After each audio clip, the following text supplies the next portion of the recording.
deep conversations. Julie brings you the stories that inspire change and spark reflection. Don't miss out. Tune into Minds, Body and Soul on Sundays at 4 p.m. and let Freedom FM guide you to a more balanced and inspired life. Minds, Body and Soul on Freedom FM Sundays at 4 p.m. Wake up, worship, walk in purpose. Start your day grounded in faith with morning devotions with Serenade. Uplifting worship, powerful reflections, and encouragement to strengthen you for what lies ahead. Join us Monday through Friday, 5 to 7 a.m., right here on Freedom FM 106.5. Anointed mornings, empowered days. Feet on the floor, but my heart looking high. Get the Freedom FM app now. Just search Freedom FM app on Google Play or the Apple App Store and start listening today.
Good afternoon, everyone, everywhere. Bonjour tout le monde, tout partout.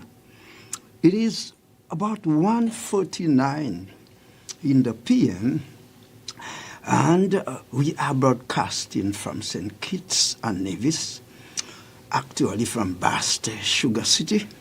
This is Freedom FM 106.5. You are listening to what our listeners say is world-class radio at its best. And we boast that we are world-class radio at its best. As to the day, it's a beautiful summer Caribbean day. I can tell you it's beautiful out there. Whatever clouds are there, just white and fluffy. The vast sky is blue. Of course, it's the Caribbean, so it's hot. But the air conditions are on. Don't forget that. You are speaking about St. Kitts. The wind from the Caribbean, the breeze from the Atlantic Ocean crisscross and to create this air condition. You are listening to Issues with your host, Coach Adrian. It is great to have you on my show, and as usual, just before we begin, we reach out. We say hello to my many fans and listeners, wherever you are listening. Some tell me they are listening at work, at home, on the farm. Some said they are listening while they are driving. And a number of them told me they are listening or they plan a late lunch so they can listen. That is so nice. I'm so happy for that. I want to say hi to my colleagues. I have not been saying that. To my colleagues, central bankers, past and present. My listeners in Nevis, I am happy that you do schedule time to spend time with me. Thank you so very much. These days we are talking about you. Listeners in Montserrat, in Anguilla, Antigua and Barbuda, St. Martin, my fans in North America. Oh, I had a very lovely long chat with one of my friends from New York. And they called me and we spoke for a very long time. I got quite an education from him. My Lucian posse in New York. Sakafet. Of course, not forgetting my talented mechanics at Bass Auto Repair Shop in St. Peter's. Oh, guys, you all are doing a great job. Now, Anwali, Anu Kui, let's run. Run like Julian Alfred. We call her Juju in St. Lucia. The fastest woman in the world. 100 meters in 10.72 seconds. And she says that is Lucia pressure. Tifiaka Kuiko and Chuval. They cannot stop her. Today, we move to part 3 of the Destiny Special Sustainable Zone Development Agreement proposed by Mr. Oliver Janssen, a citizen of St. Kitts, by citizenship by investment. I thought of, for the benefit of my listeners who may have missed part 1 or part 2, or who may have missed maybe part 1 or part 2. I do a very, very quick review, Today is part 3 of the discussion. In part 1, we discuss what is the proposed Destiny Agreement and what it offers. A high-tech mega city of 2,670 acres, a sizable piece of Nevis, when fully in operation, should be populated by at least 30,000 of the richest, I mean the very richest people in the world, with luxury villas, townhouses, 3 world-class hotels, mega marinas, and the works. Nevis could become the richest small island in the world, and CCM could be in power for life if that happens.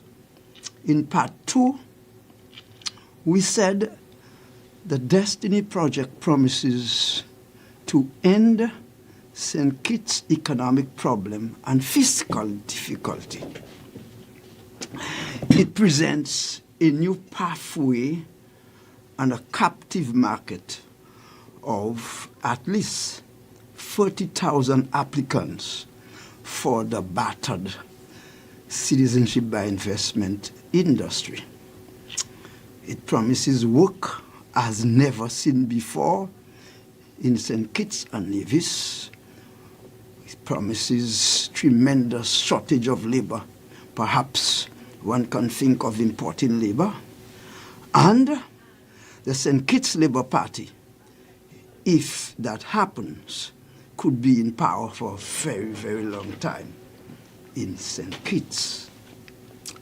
In part 3 today, we talk about what Mr. Janssen and the Destiny developers demand from the government and the people of St. Kitts for what they are offering. This part is detailed. This is the detailed part of our discussions, as I said from the beginning. And it may very well take more than one show. But of course, as I have said to you, I'm not careful about that. The show is a people's show. It all depends on you and your education. We're not rushing anybody. I'm not pushing anybody. So let's run. From the proposed agreement, we want to examine four trade-offs that the government and people of St. Kitts and Nevis are likely to make for the benefits that they enjoy or they are likely to enjoy. I thought of to take my time and explain in an economic sense and practical sense what exactly we mean by the trade-off. And why I am doing that is important, because if we are going to understand the trade-offs that we have to make on the destiny.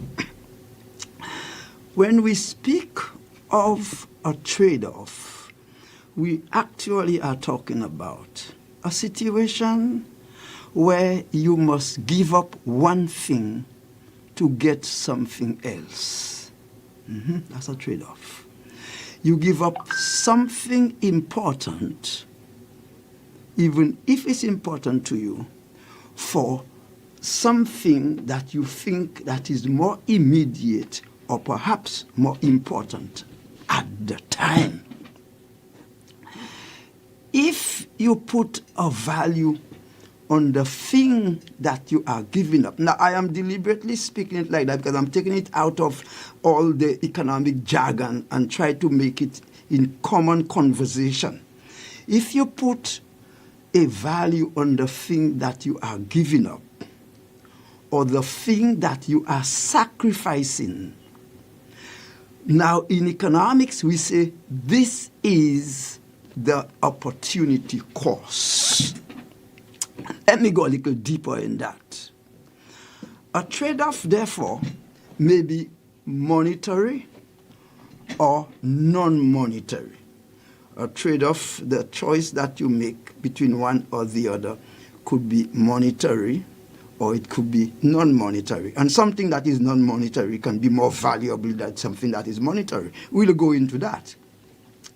Now, there are 3 examples to help us understand what we mean by the trade-off before I connect it to destiny. Let us consider work and leisure. That's a very big subject in economics. If you choose to work overtime to earn some more money so you can buy a car when the VAT reduced day comes, because you know it's going to come, and under this government it comes twice or 3 times, you never know. So, but you must, at the same time, you're working overtime, you must sacrifice your free time and relaxation. That's the trade-off we are talking. And you, in some cases, you are also sacrificing good health. That is an example of a trade-off between work and leisure. Let us take a trade-off between considering risk and return, like investment. If you invest, you choose to invest in a government bond. You know, governments have all bonds over there for them to raise money. They sell you paper and you give them money so that they can take care of their operation or projects and so on. Now, in fact, later on we might talk about one, but let's leave that there.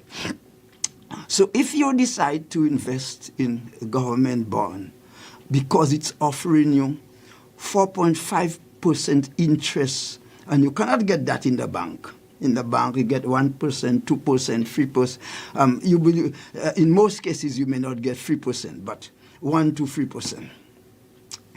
So you stand to get a higher financial return according to the agreement, according to the agreement that you are under which you are buying it.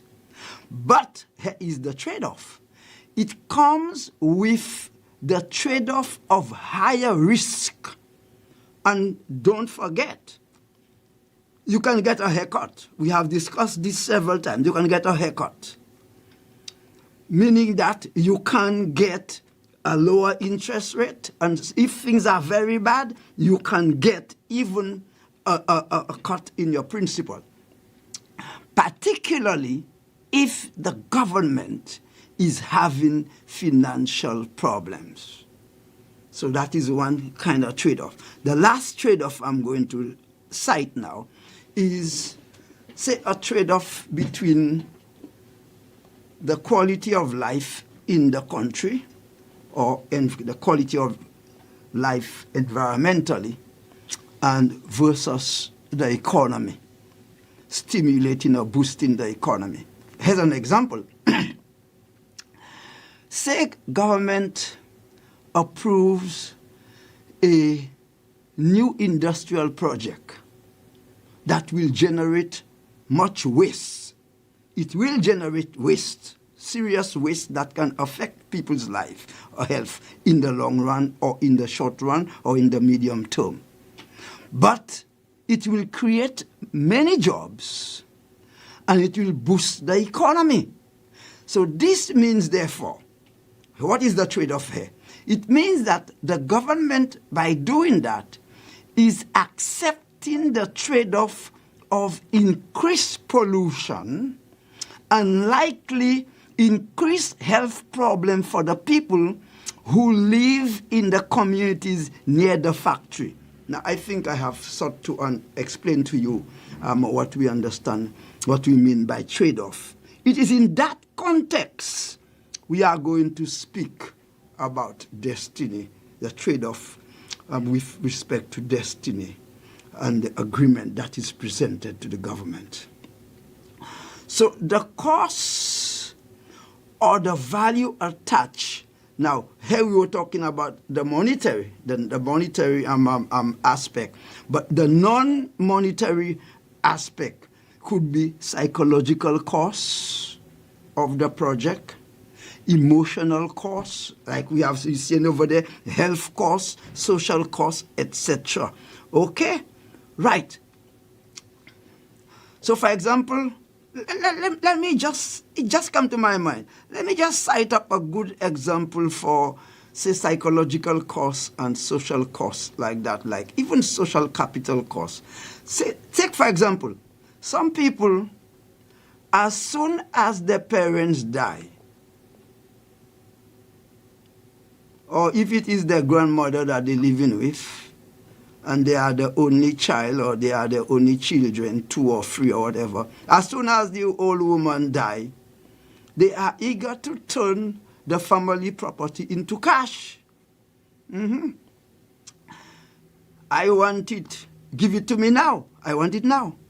Now, the benefit is usually more money than any of them have ever seen or ever touched. That's the catch. Now, what is the opportunity cost associated with that? What's the trade-off? Maybe loss of family legacy, loss of family inheritance, loss of the thing that objectify the family, loss of much more money if they had waited for a longer time before they disposed of the property. And here is one that will stay with them for life.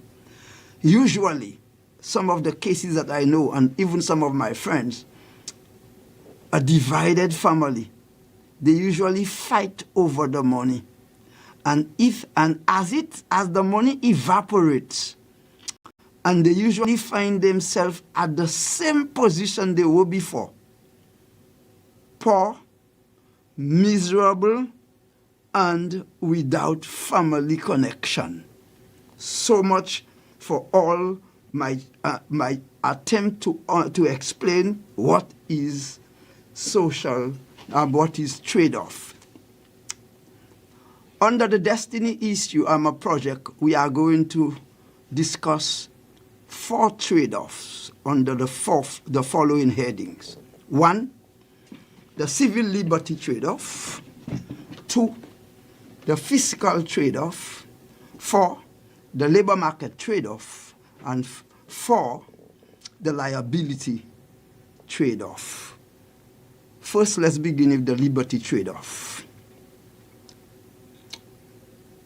If approved under its special zone privileges, Destiny proposes to operate its own dispute resolution in the zone, create its own labor laws, has its own security force, and conduct everyday transaction in cryptocurrency, not in Eastern Caribbean currency, except perhaps in some cases where they may have to pay, settle with other payments, perhaps in US, but certainly no banks.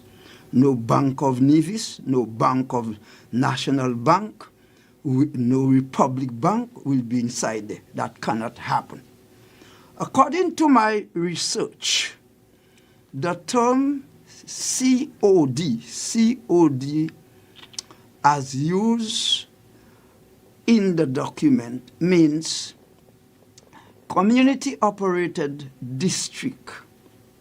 It also used for other purposes. And operating COD, according to my research, would, that is in the case of Destiny, would translate to the following, according to my research.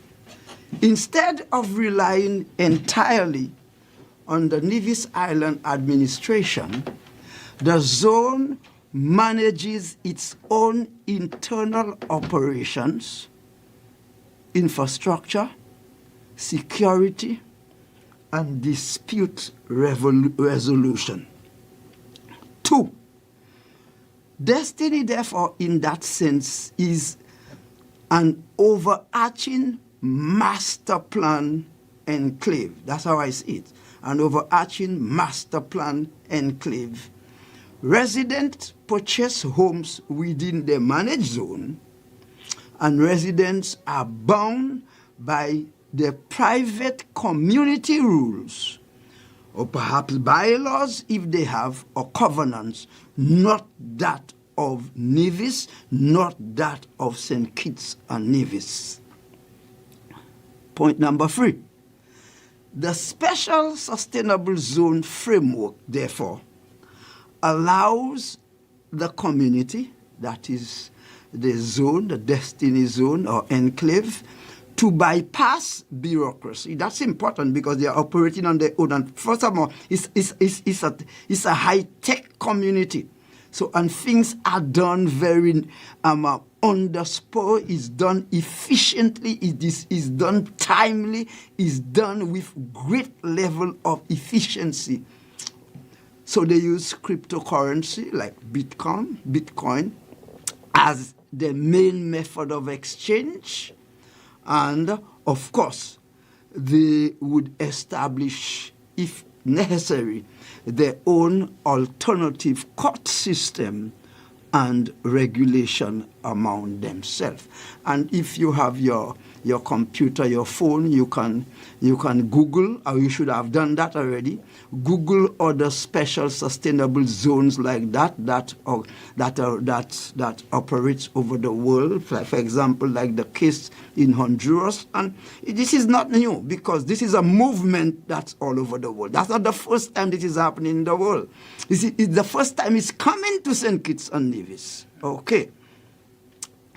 The lawyers call the whole framework, the whole operation, the whole governance structure that I have just defined, that Destiny is requiring, lawyers call it a state within a state. And who am I quoting? I'm quoting Senior King Counsel and an authority on governance, K.C. Charles Wilkin.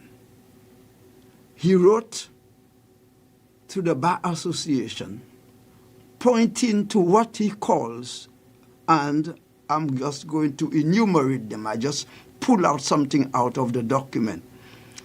What he calls, one, an assault on the sovereignty of the Federation of St. Kitts and Nevis. He called the governance structure that I have just defined an assault on the sovereignty of the Federation of St. Kitts and Nevis.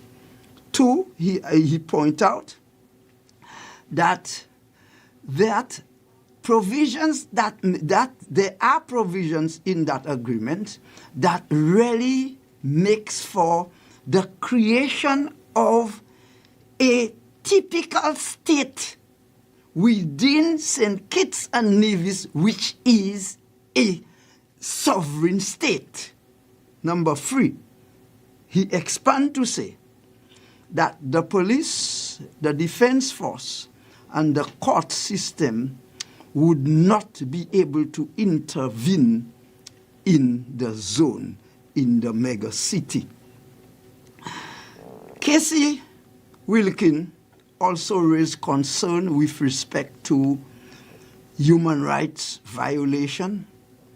He didn't really spend a lot of time on that, but he said, knowing Caribbean political culture, the likely influence of elections outcome by big money CBI citizens.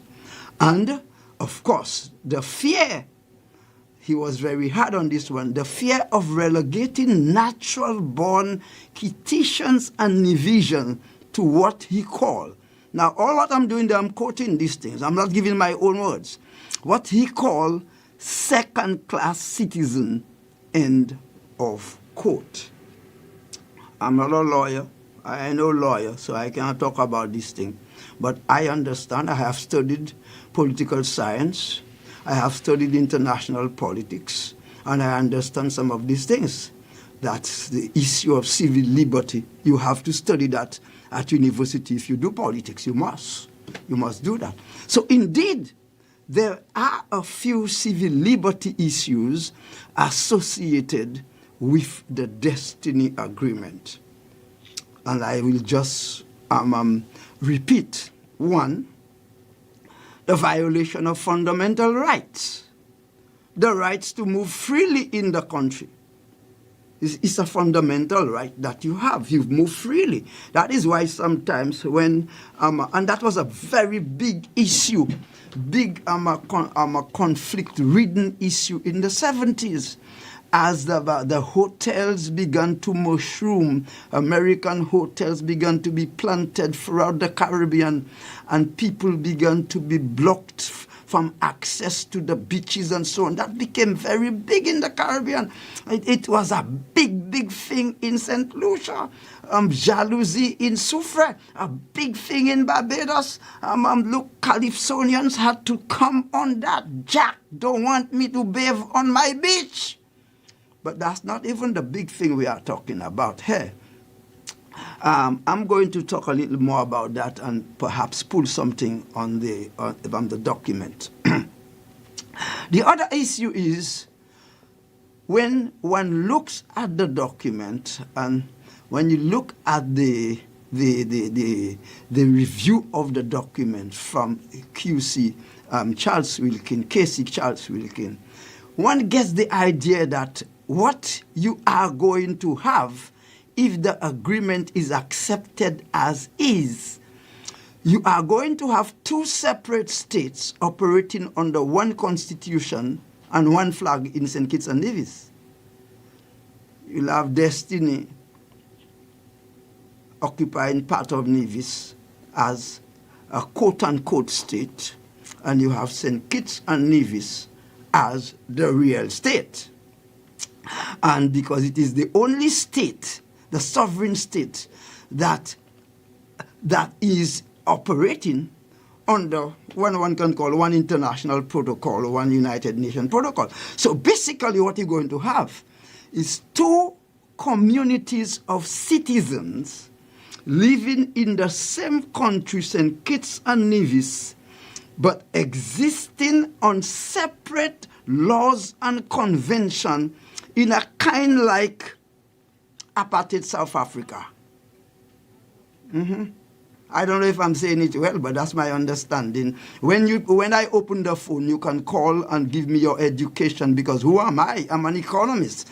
And yes, I may have studied a lot of international economics and international politics and so on, but you are the guru, you are the authority, you have all the knowledge, you are all the constitutional specialists, you are the lawyers. Call us and educate us, because those who are supposed to educate, they're not educating. In fact, even there are a number of committees that are on review committees as we speak that are going on.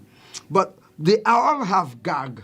They all have gag. They all look at the document. They're not supposed to talk to the public and whatever. So it means, therefore, the only person who's talking to the public for sure, and you have to give that person a lot of respect, is Mr. Janssen himself. Mr. Janssen is really talking to the public. If you go on the net, this man is all over the net, and he's calling on people to buy into the project, and he is lobbying and marketing the project. He's hiding nothing.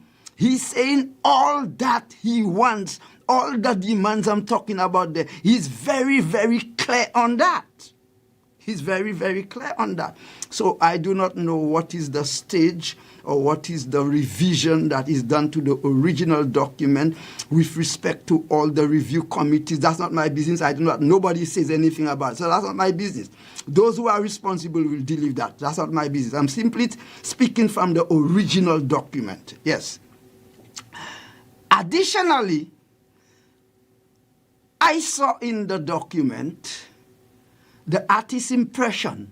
The artist's impression. You know, the artist's impression is you get the concept, and then you get a good artist, somebody who knows art and architectural drafting and whatever, to put together. Just like when we had the construction boom in St. Kitts under Denzel Douglas, the CBI Denzel Douglas, you saw all those artist impression for Koi, and you saw them for some of the monstrosity we see at Frigate Bay, for Kitishan Hill, you name them. I saw the artist impression and the artist impression I'm talking about is also on the net. It's on the net. In fact, I think it is on the internet as part of a government promo. That is correct. It is there. But in the document, it shows that there is what is called an unclimbable wall. Father in heaven. When I saw it, I said, what the hell is that? And then I understand it shows the demarcation where the zone is connected to Nevis, where the mega city is connected to Nevis by land. It has a long wall, just like America is building with the Mexican border. A long wall, and it call it an unclimbable wall. So it says, according to the document, an unclimbable wall to be erected to separate the land boundary of Nevis from the zone. I said, Lord, that sounds like the wall that America is building to separate from Mexico. It also brings me back, it sounds like the Berlin Wall, In other words, you are not wanted there. But there are two gates. Mm-hmm. And the document said there are two gates, and the artist's impression shows the two gates. I suppose those will be open regular under heavy regulation and whatever. Now, why am I saying that? We spoke about all the benefits. These are the trade-offs that you have to make for the benefits and Mr. Janssen is not conniving about that. He tells you what he wants, he says what he offers, and he tells you what you want up front. And that is the respect I have for the man. But here is the trade-off. In return, I'm just repeating that. In return for the benefits we outline in part 1 and part 2 of the program, the talk show. The people of St. Kitts and Nevis may have to give up enjoying some of the liberties. The state may have to learn to manage what we call in international politics shared sovereignty. Yes, there is something called shared sovereignty. There is something called shared sovereignty in theory and practice. I don't know if there is any consolation in telling you that in practice there is something called shared sovereignty. And let me just explain.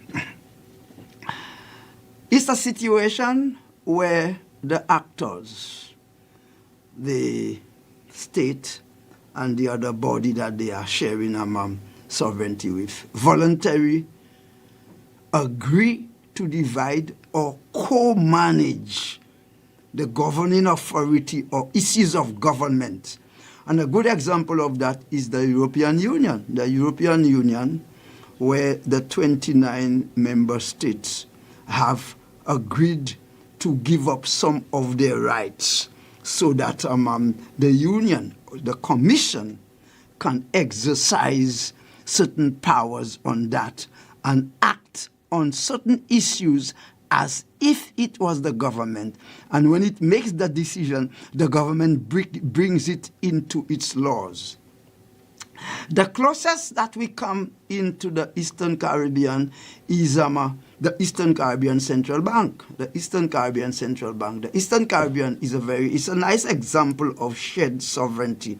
But in that case, it serves basically as what one can call a unified monetary authority for 6 sovereign states. Now, I'm not talking about the OCT, Anguilla, they're not sovereign. So the 6 sovereign states, Antigua, Barbuda, Dominica, Grenada, St. Kitts and Nevis, St. Lucia, and St. Vincent and the Grenadines, they have agreed to confer rights and power of decision-making on that institution. Central bank is not a simple institution. It's a very, very important institution. That is why the people who run the central bank, they must do their business right. And the people who are on the council and the board, they must do it right. And therefore, and also, it just come to my mind, if you are a public figure or public institution, you are a public personality, whether it is in politics, in the media, or whatever, corporate or whatever, remember, because you are public and you make yourself public, you must be subject to public criticism. You must be subject to public scrutiny and public accountability. So you don't want to be in the public and you don't want people to speak about you. If I dare to come on the radio, I expect people to tear me to pieces, those who don't like me. So I don't care if that. It doesn't matter. That don't matter. I just have to make sure when you talk that what you're talking is sense. Because you can talk, you're free to talk. But what you're talking have to be true. Does it touch Peter? That's the point. So if I dare to be an author, and I am an author, I expect to be critic. I expect to be criticized. If I decide to be in the media, and I am part of the media, I am part of the media association, I expect to be discussed, to be agreed with and disagreed with. You cannot want to be in the public and you don't want to be subject to public criticism. Then you have to get out. Yes, some people want to have their cake and they eat it. So in the context of the Eastern Caribbean Central Bank, the 6 sovereign states have agreed to pull in the monetary decisions of their policy. They have agreed to share currency, and they have agreed to, in a sense, take collective decision. However, there is a big but in theory and practice when we are talking about destiny.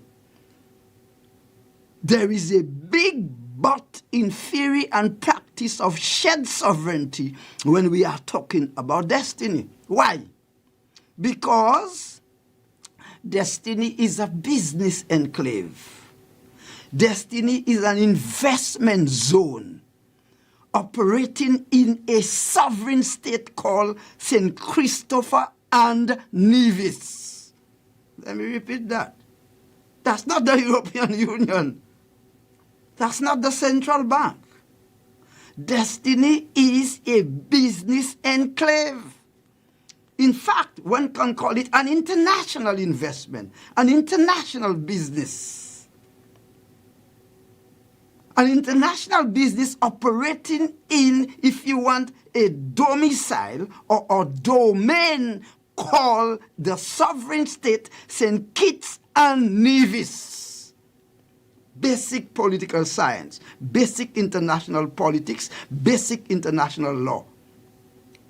In international business, an investment operation cannot legally share state sovereignty with an independent country.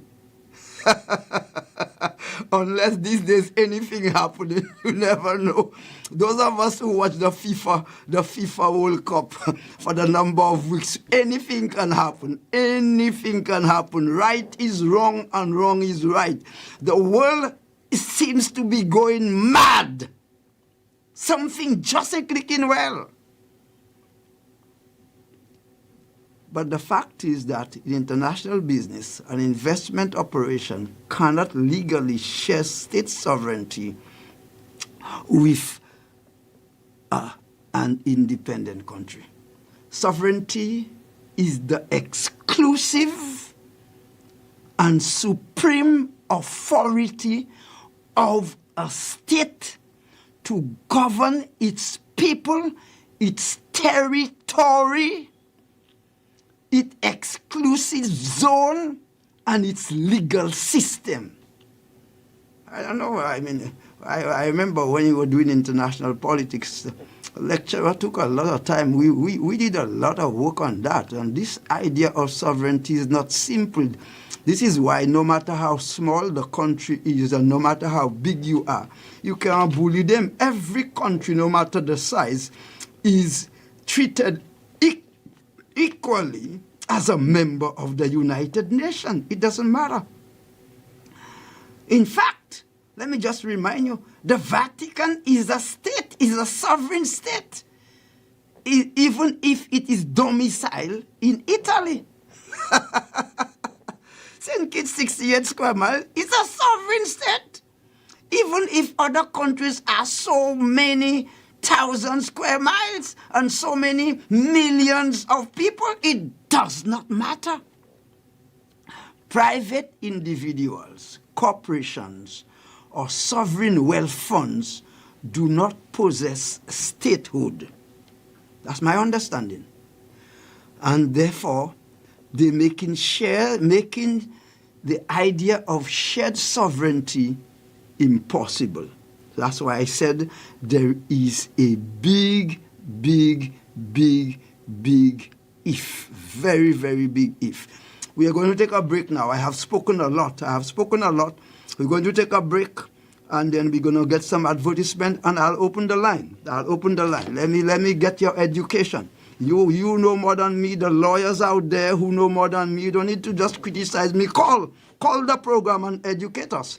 The government, if you think we are giving the wrong information, call and educate us.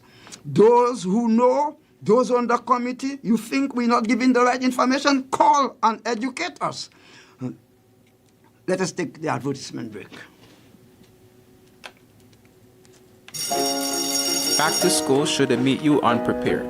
St. Kitts Credit Union's Back to School Loan helps you borrow up to $10,000 with flexible repayment plans, fast approval, supportive terms.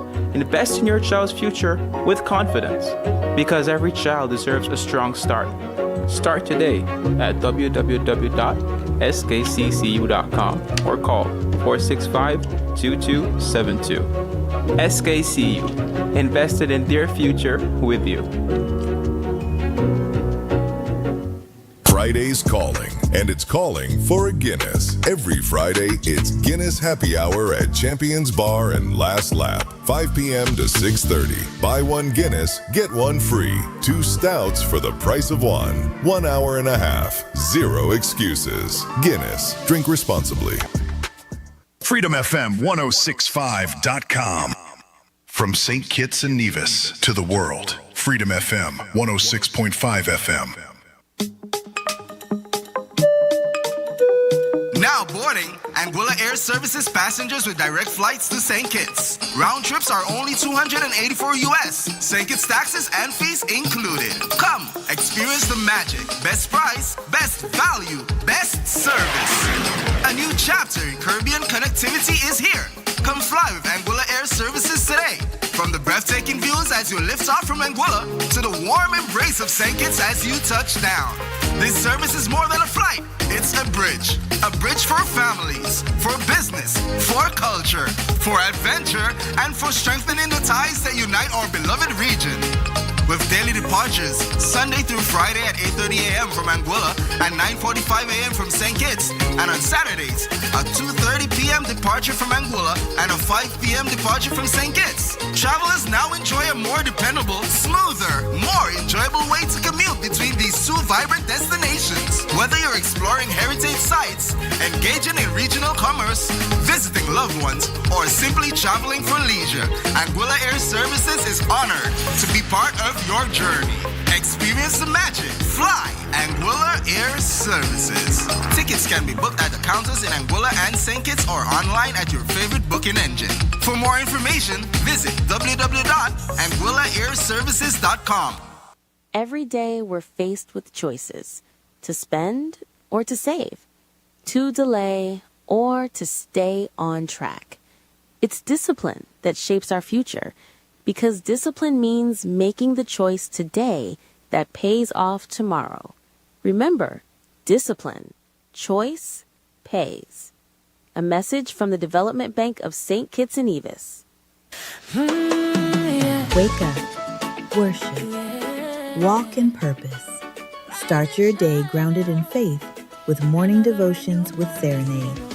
Uplifting worship, powerful reflections, and encouragement to strengthen you for what lies ahead. Join us Monday through Friday, 5 to 7 a.m., right here on Freedom FM 106.5. Anointed mornings, empowered days. Feet on the floor, but my heart looking high. Have you heard that Mind, Body, and Soul is back? Yes, Mind, Body, and Soul is back on Sundays at 4 p.m. only on Freedom FM, hosted by the inspiring Julie Charles. This is your go-to show for thought-provoking and uplifting conversations. Every Sunday, dive into topics that nourish your mind, body, and soul. From wellness tips to personal growth to deep conversations, Julie brings you the stories that inspire change and spark reflection. Don't miss out. Tune into Minds, Body, and Soul on Sundays at 4 p.m. and let Freedom FM guide you to a more balanced and inspired life. Minds, Body, and Soul on Freedom FM Sundays at 4 p.m. Get the Freedom FM app now. Just search Freedom FM app on Google Play or the Apple App Store and start listening today.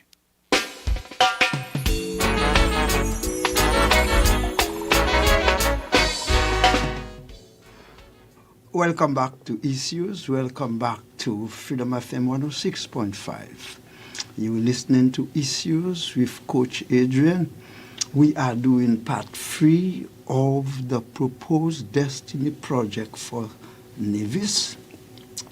We are talking about what the developers of Destiny Project requires from the government and the people of St. Kitts. And we are treating that on the 4 headings in terms of the trade-offs that the government and the people are called upon to make. What we have discussed here is the first trade-off that is the civil liberty issues that the government and the people are asked to deal with. We are opening the phone lines. If you have your ideas, if you have your opinions, if you have the education that you can give us, if you have information that we don't have, if you, of course, are privy to developments on the review committees on how things are changing with respect to the original document from which we are commenting on and which the Bar Association has commented on and have written to the government on, then you can also make us wise. So we are opening the line. The number to call is 662-1065, 465-6474, or 465-0546. So 662-1065, 465-6474, or 465-0546. We are now going to go into the second trade-off. The second trade-off, that is the fiscal trade-off. That is what the government is likely to gain from the CBI revenue. Because remember, Destiny is built on the CBI. As I told you, that Destiny offers to the government at a time when CBI is under threat from both sides of the Atlantic.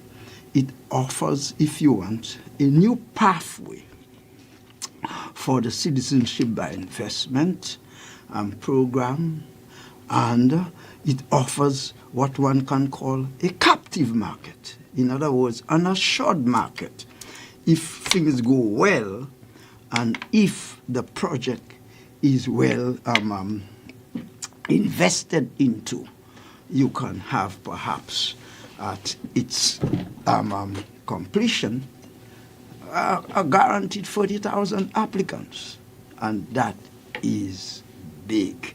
So let us, what I have done is just to pull a little model, to look at a little model of the revenue, the likely revenue, and look at the model of the likely investment return from the developers.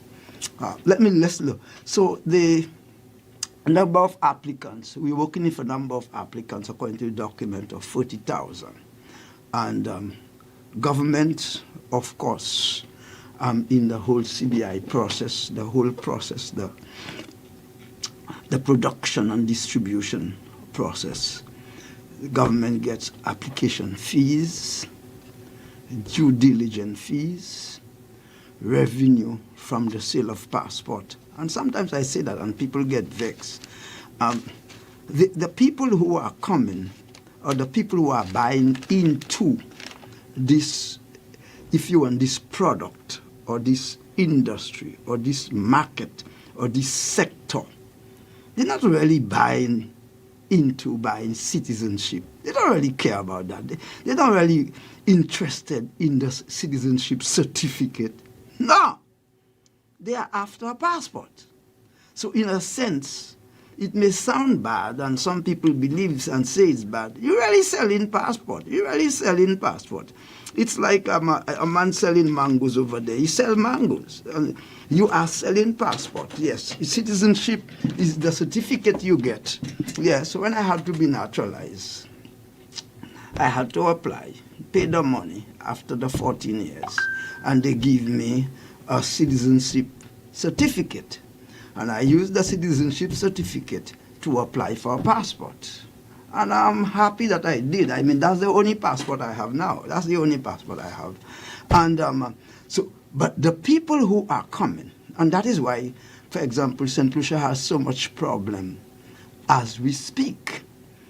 The St. Lucia is having a lot of problem with England and the EU, particularly England, And England had to impose visa requirement on St. Lucia because it is not natural born St. Lucians who are traveling to England and having reached there, applying for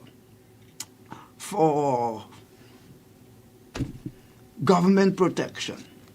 They are applying for government protection, refugee status, and so on. No, it is those people who have become citizenship under the pathway citizenship by investment. They wanted a passport so that they could use for that purpose. And what is happening now? The whole country is paying for that now. So that's what I'm talking about. Okay, so in a sense, the product is really the passport. So you have revenue from the sale of the passport, and of course, these days for St. Kitts and Nevis, the revenue from sale of passports for CBI applicants can be very high. It's very high. I think it's over 2,000 US and whatever, which is different from the normal one that ordinary citizens like myself and you that we get. I think you pay a few $100, whatever. In fact, I need one to go and cover the CPL very shortly. So I must do that next week or very shortly. Now, so there's a sale and of course the renewal, all that bring fees. Now what I did in the model is to pull out 10,000 applicants because remember you have first applicants. The 40,000 we're talking about here is first applicant. That's the adult applicant. So we are not talking about children and wives and whatever. We're not talking about that. So we didn't figure that. So the 40 does not figure that. The 40,000 does not cover that. It's really first applicant, estimate on first applicants. Okay. So I pulled 10,000 applicants out of that. And with the government fees at 25,000 US for the main applicant.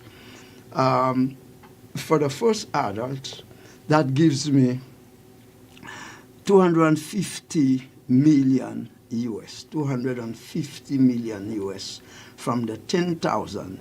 So that is, in a sense, guaranteed if the project is well sold and well patronized.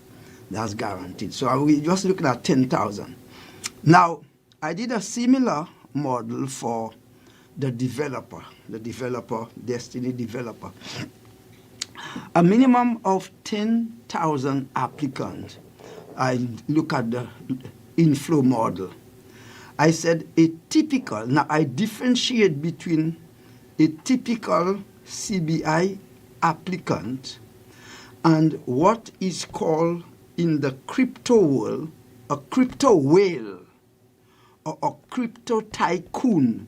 A crypto whale or crypto tycoon CBI applicant. Now, you better understand that. There is the typical CBI applicant. In other words, for you to qualify as a CBI applicant, if you are coming for real estate, you must invest a minimum, you must buy properties up to the minimum value of 325,000 US. Okay? So if we are using a model of 10,000 applicants, that gives a 3.25 billion US. 3.25 billion US. That is only if we're looking at typical. But if Mr. Janssen sells to crypto whales or crypto tycoon applicants, and that is the very filthy rich, and assuming that Mr. Janssen charges 3 times the regulated value, because nothing says that he has to sell the shell at 325,000 US. No, that's not true. He can sell it for $500,000, $750,000. He can sell it anything. So let us say he uses 3 times. That is to the crypto whales, because the crypto whales will want special kind of facilities and this and the town must look good. So that would, I multiply that by 3, that would give us 9.75 billion US. Of course, all of that is less cost. And the same thing for the government, less cost, and also for the government, due diligence and whatever overflow they get from the due diligence and whatever. So what are we saying here? The winner is really the developer. So while the government is making a good amount, but this is pittance. This is pittance. This is basically nothing compared to what the investor can make. But of course, remember, the investor is bearing the cost of development, the cost of developing the product, the cost of packaging the product, the cost of dressing the product, the cost of selling the product, the cost of marketing the product. So less cost. Okay, but outside of the cost, the figure is 9.75 billion for the same 10,000 model. So if the Destiny Special Sustainable Zone is approved by the federal cabinet, its developers and residents will receive, remember, special tax privileges. Remember that.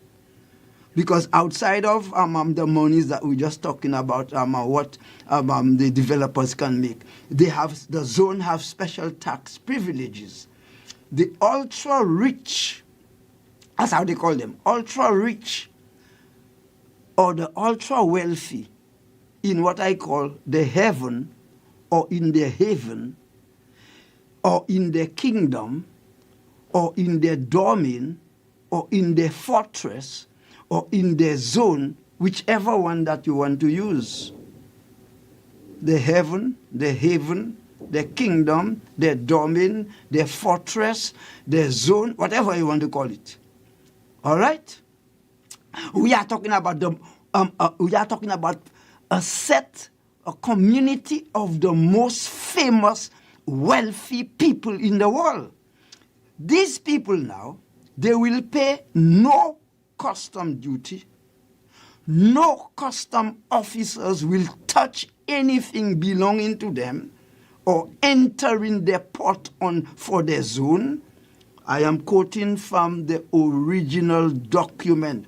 You know things that I don't know. You know what all the review committees coming on. That's your business to call and give the information. I'm going by what is before me.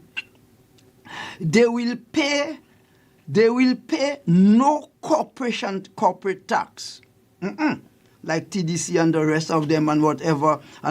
Even if, as I have shown you from the model, they are making super profits. And to say super profit is really an understatement, just that the economic text does not have a better word to describe that.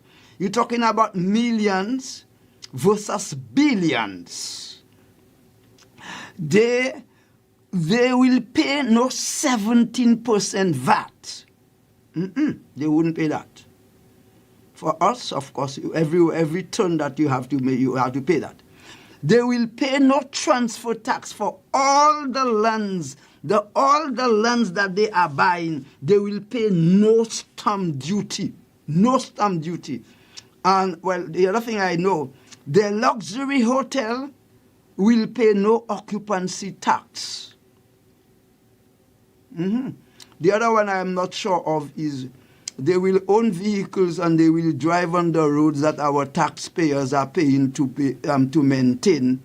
I don't know if they will pay real tax. I don't know that. Those who know it, let them. I don't know that. But what about us? What about us, the citizens by birth? What about us, the citizen by descent? What about us, the citizen by naturalization? What about us, the citizen by marriage? And even The other citizens by investment that are not living in no zone. They are not living in any enclave. They are not living in any kingdom. They are not living in any mega city. What about them? What about us? Are we lesser beings? Lesser beings? You know, where do I get that? A friend of mine in St. Lucia used to call me lesser beans. He said, I'm lesser beans because I'm a small man. And then we became very good friends. So when I meet him, I call him lesser beans.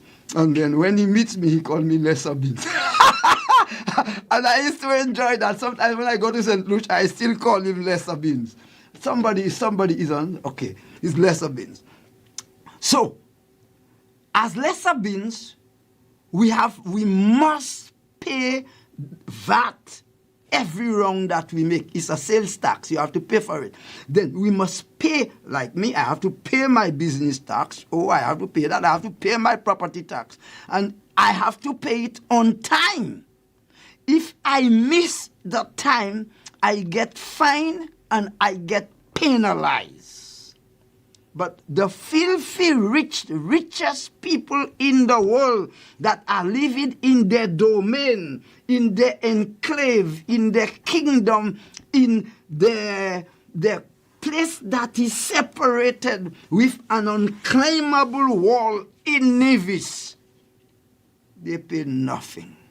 Now, I don't know if you have looked at the movie. Okay, somebody's online. I'll get back to that. You on air, please. You on air. Good afternoon. Good afternoon, Adrian, and good afternoon to all the listeners. Good afternoon, sir. You hear me? Yeah. A quick question. Up front, when you buy one land, you know the government gets the taxes after that, right? Yeah, when you buy land, you have to pay. That's a transfer tax, stamp duty. Yes, they make a big cost out of that. That's a major income for the government. Okay. Now, if we buy the land and then you come and buy the land, the government get all the money, right? Yes. Right. And it can go on and on like that. Mm-hmm. And the government, right. But when the enclave, the same transaction are go on there. The government of Nevis get anything from that? Well, if they approve the original document, the document, Mr. Jansen said clearly they're not subject to any tax. That's what I tell you. They're not getting nothing from that. Yeah, okay, me understand that. But another that we want to put across. Yes. I want to put something to. Remember, them up there do them own thing, and and the subject, the Nevis laws. You get what I'm saying? So what I'm saying now, if 50 somebody now change ownership of the Nevis not gonna, because remember them up there do their own thing. You get the point that I met? I'm writing down what you're saying. Okay.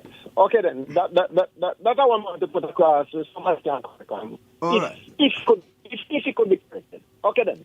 All right. You can call back later on. But let me just make a point. Let me make sure I write what he says there. The transfer tax. Hello? Yes. You want air, please? Yes. You want. Good afternoon. Good afternoon and peace to you. Yes, sir. I'm number 7, sir. Say it again. What did you say? I said peace to you coming from constituency number 7. What is constituency number 7? I have a problem with them. I'm not remembering the numbers. I know them by name instead, like Old Road, St. Paul. Oh, this is from Atlas to Bellevue. Oh, so you are in Timothy's constituency? No, I'm in constituency number 7. What is number 7? What is number 7? Constituency number 7 for the country. I know. What is the name of the areas it covers? That's what I know. From Atlas to Bellevue. Atlas to Bellevue. So who is who's representing? Who's running for that?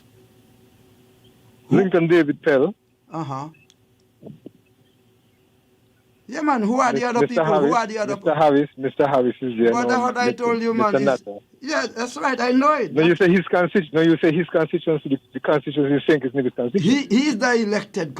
He is the elected person, whether you like it or not. Until I know I'm just joking. No, it's how you term it, because as It's I all said, right. the English, it's the language. I just wanted to. It's okay, to take it Gasson. out, yeah. Gasson, let's not my fight. friend Adrian. Take it easy, man. Cool off. Yeah. Let's not Yeah, fight. no, just try to get it clear. Now, my friend Adrian, what I really call for? Yeah. It's about the destiny. Because you know what? Yes. I am hoping both the local and the federal government recognize what is it and realize the harm that they can bring to our people in that state. What do you mean by that? Explain And that. Explain that to me. In the form, because, there are certain things that might be constitutionally challenged because there are certain things reserved for the state. Do you mind? Hold on. Do you mind if I speak to you? No.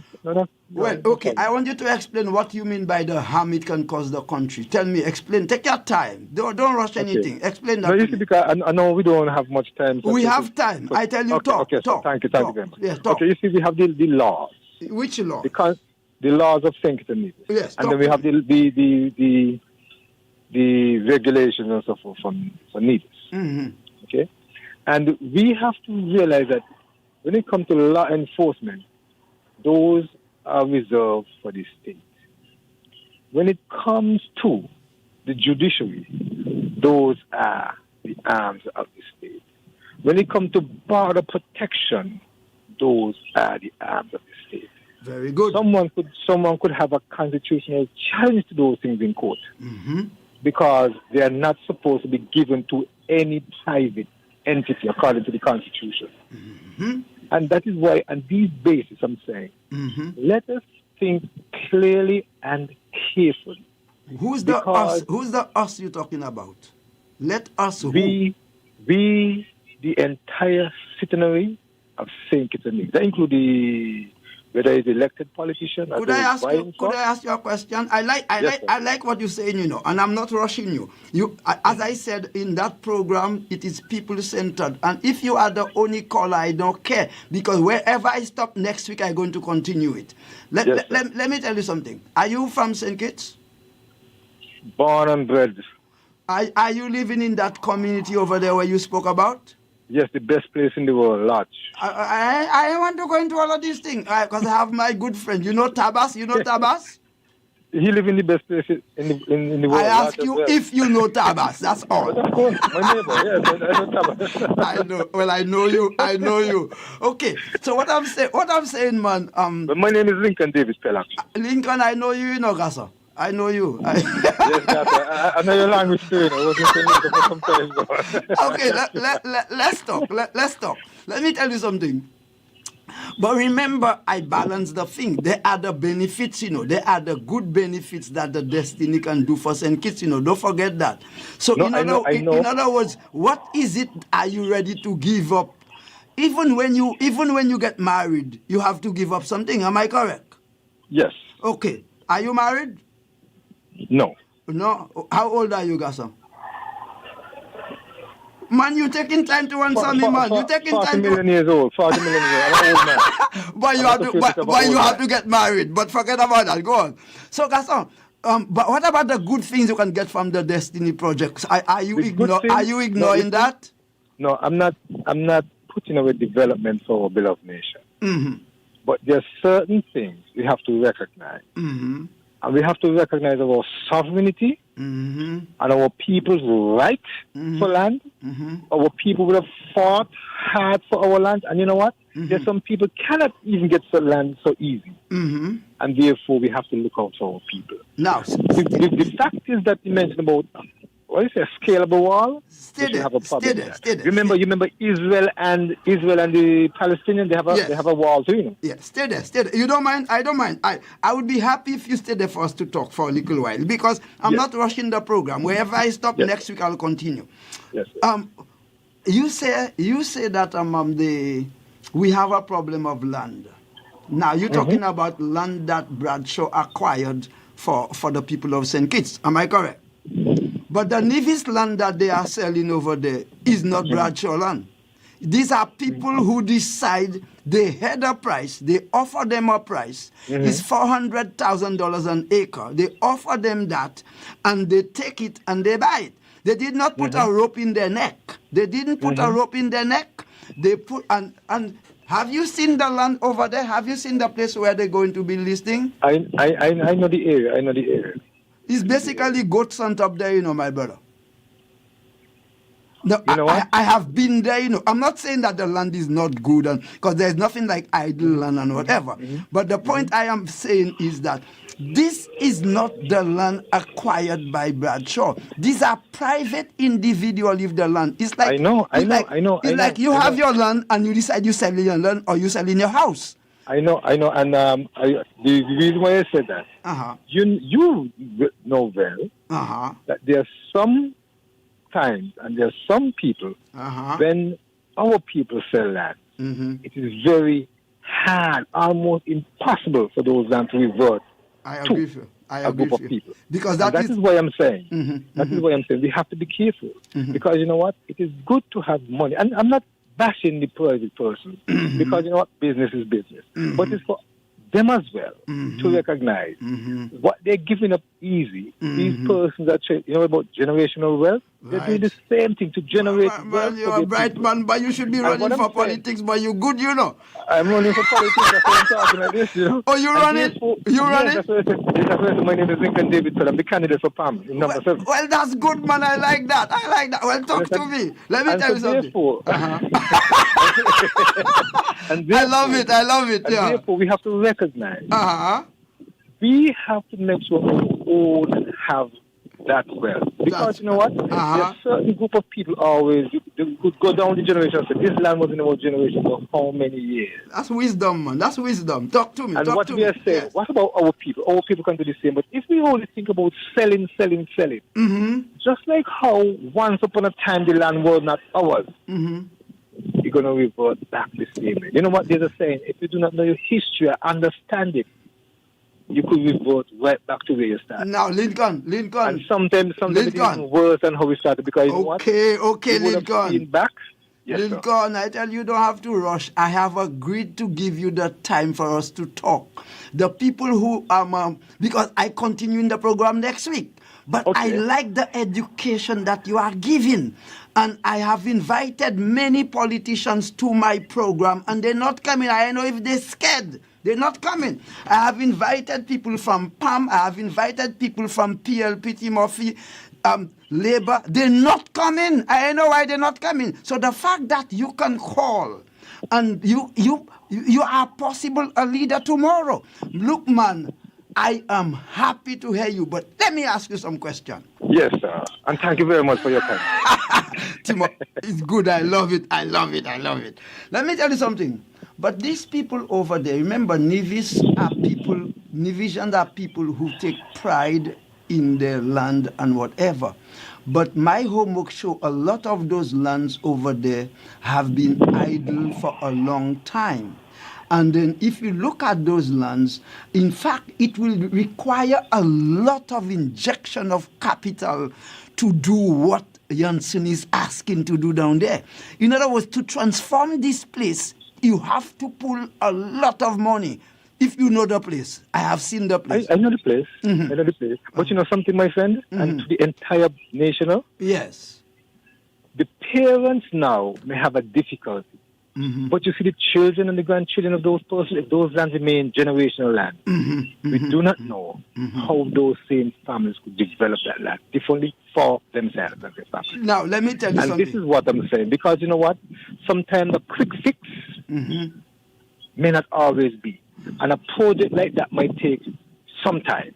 Now, and therefore, in the process of taking time, a family member might come and say, you know what? I want to put a supermarket here. I want to put a little guest house here. It's getting developed, but maybe not the way. Be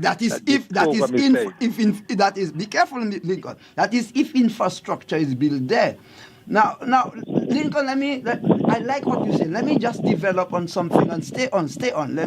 Because I'm going to close the program. You'll be at my last caller, so it doesn't matter. Okay. It doesn't matter. Okay. Let me tell you something.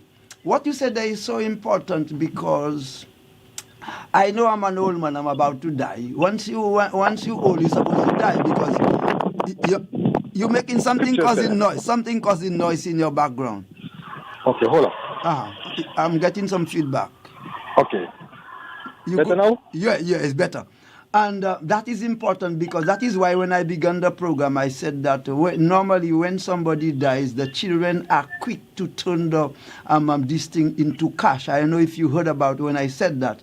And therefore, as a result, they don't only lose monetary benefit, they lose non-monetary benefit. Sometimes the family is broken up.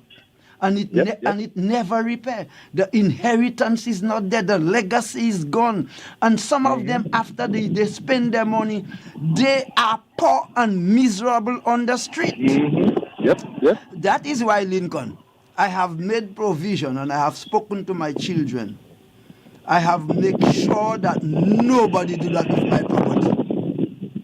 Nobody do. I want my legacy to stand so that my children who showed proclivity for that legacy is them I giving it to. And you know what, my friend? We even have some perfect examples.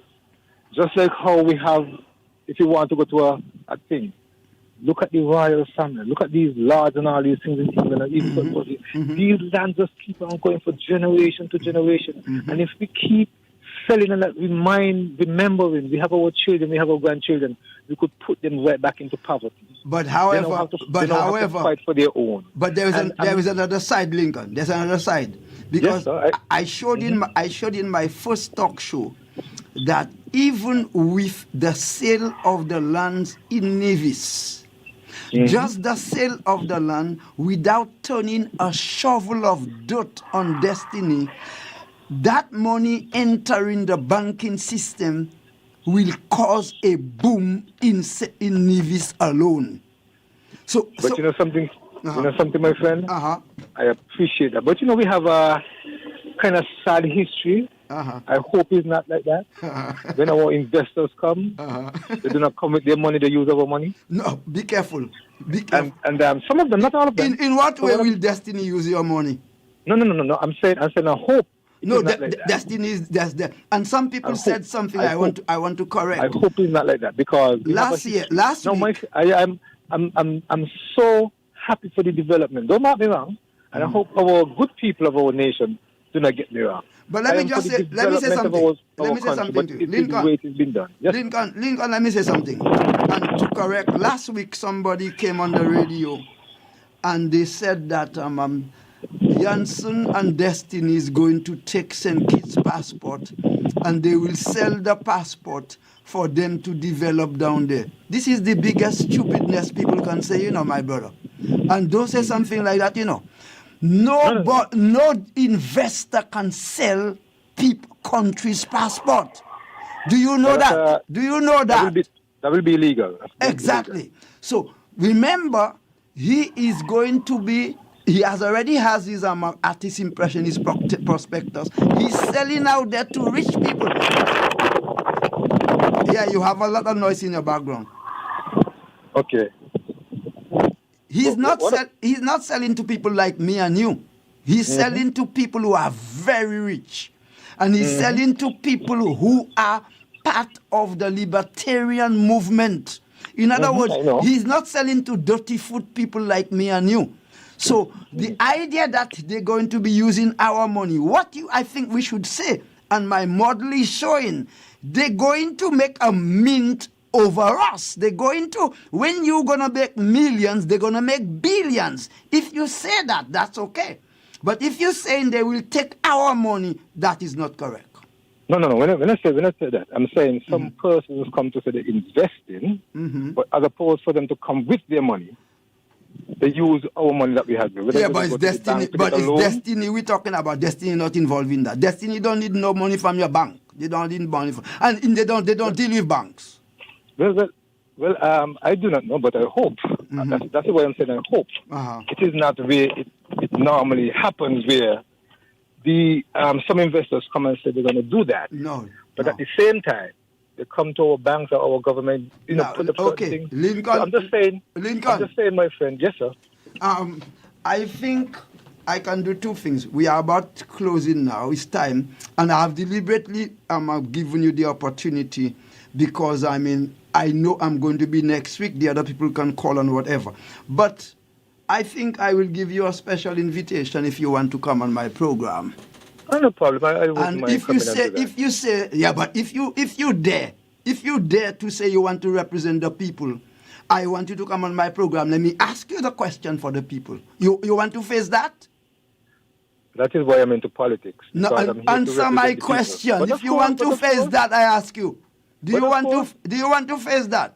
Yes, I Well, have no problem with that. Take my number, 668-9752. Hold on. Yes. Let me write it down. My show is open to everybody. 668-9752. You have that? Yes. And it's on the net, man. Lincoln, I want to thank you for calling. I know if you respond to me, I'm going to bring you on the program and for you to explain to people what is it that God tell you for that make you want to run to serve them. Okay. Don't say it yet. Already been doing that. No, don't say it yet. When you come on the radio, you'll say it. But let me. Yes. But what I'm saying, I'm already serving the people, Very especially nice. my constituency. Very And, nice, man. I just want to give you thanks for giving me the opportunity to kind of let persons know that we have to be careful in certain things. And, development and investment is very good. Mm-hmm. But there are certain things that we have to recognize. Man, I am very happy that you call. I love you, man. And I love a man. You sound like you are sincere. Now, some politicians have been running from me, so I'll know if you are sincere when I give you the invitation for you to come and talk to the people and let them call and ask you questions. Yes. Okay, man, thanks very much. Okay, thank you. God bless you. And before I go, as usual, God bless constituency number 7. God bless Kingston Nevis. Thank you, man. Okay, you're welcome. Thank you. Okay.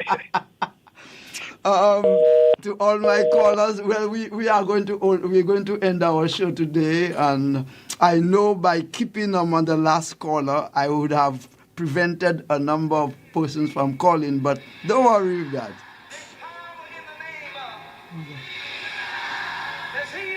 And we're going to continue next week because we have other things to discuss, other trade-offs. But I want to just thank you for listening. I thank you for apportioning your time to spend time with me. And I thank you for just the education that we had to share. Until next week, it's Coach Adrian saying, same time, same place, Freedom FM 106.5. Bye-bye.